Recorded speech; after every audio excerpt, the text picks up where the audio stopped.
Having the habit of you staying in the motion phase for too long when wanting to achieve something is what's going to stop you from actually achieving it. Now, let me explain what the motion phase is.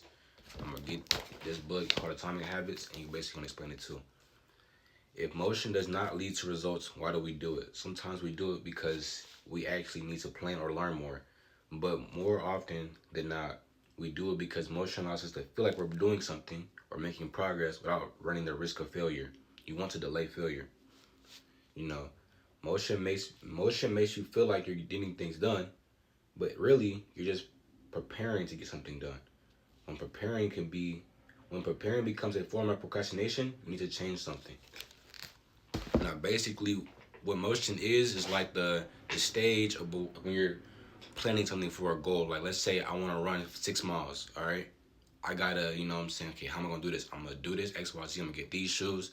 I'm gonna use these tactics. I'm gonna do all of this. What I'm saying, all this planning and researching. What I'm saying, before I want to achieve or take on this goal.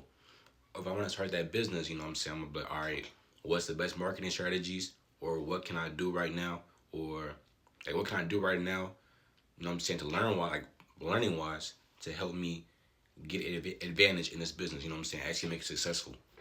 And oftentimes we can get stuck in that phase of learning, researching, and planning phase, which can stop us from actually taking action.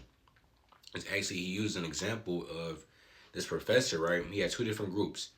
One group had an assignment of taking as many pictures as they can, making them look, what I'm saying, somewhat decent, and uploading it to the professor.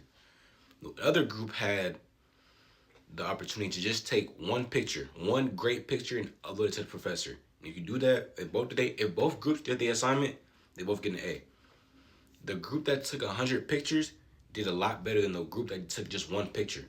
It's because they actually went out and did action, what I'm saying, actually working on these pictures as time went by to produce greater pictures.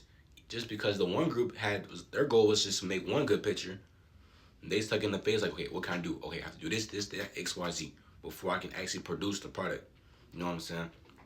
So that's why we cannot, when you have a specific goal or a specific like habit you want to put in your life, you can't stay in the motion phase for too long. The researching and planning and learning phase. You know what I'm saying? The motion phase, yes, it's important, but when it's hindering you from taking action, that's when it becomes a problem. Procrastination.